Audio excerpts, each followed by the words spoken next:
साहब doctor B.R. Ambedkar ji को बहुत बहुत श्रद्धांजलि।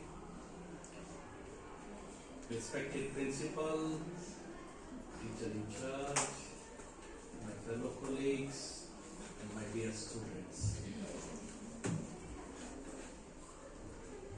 I have prepared the lecture in English, लेकिन मेरी इच्छा हो रही है कि मैं हिंदी से शुरुआत करता हूँ, क्योंकि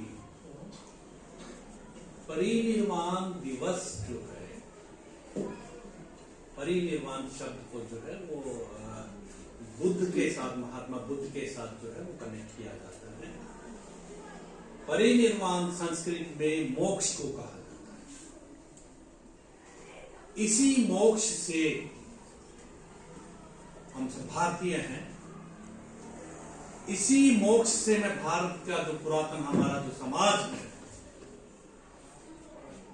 हजारों लाखों सालों से जो हमारा समाज है, सनातन धर्म की जो बुनियाद है, मैं उससे शुरू करूंगा, उल्टा शुरू करूंगा। मोक्ष जो है वो हमारे जो आश्रम व्यवस्था थी उसमें वानप्रस्थ जो है वो मोक्ष की तरफ ले जाता था। सॉरी, संन्यास जो है वो मोक्ष की तरफ ले जाता था। जो लास्ट स्टेज होती थी व्यवस्था की, जिसमें ब्रह्मचर्य, गृहस्थ, वानप्रस्थ और संन्यास आश्रम, इसी को एक उदाहरण के साथ कनेक्ट करते हुए कि महाभारत युद्ध की समाप्ति के बाद सभी पांडव अभिमन्यु के पुत्र प्रतीक्षित को राज्य अभिषेक करवाकर और फिर सभी वनवास चले गए थे, संन्यास के लिए चले गए थे, मोक्ष के लिए। तो ये मोक्ष जो है ये हमारे जीवन का एक सत्य है, यही सनातन धर्म।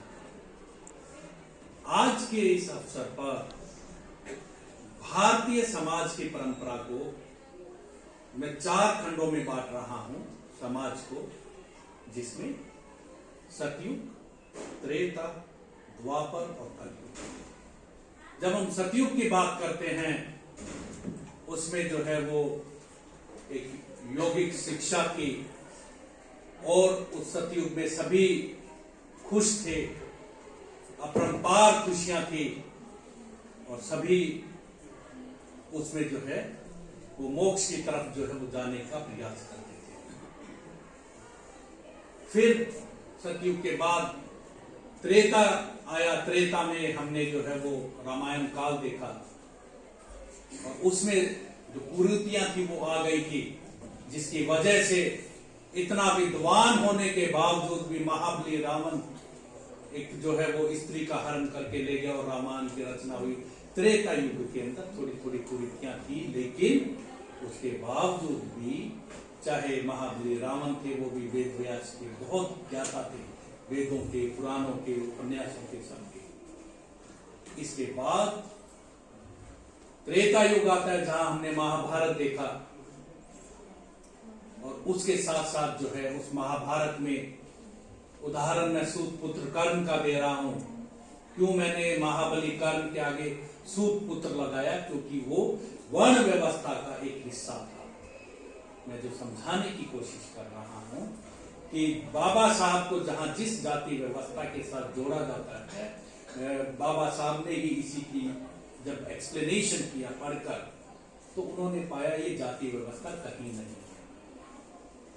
सूतपुत्र कर्ण को भी जो है गुरु द्रोणाचार्य ने जो ज्ञान नहीं दिया, जो शिक्षा नहीं दी, क्योंकि वो एक राज्य के साथ जुड़े हुए थे, राज्य के शिक्षक थे। उनकी इच्छा थी कि मेरा जो है सर्वश्रेष्ठ धनुर्धर जो है वो अर्जुन ही।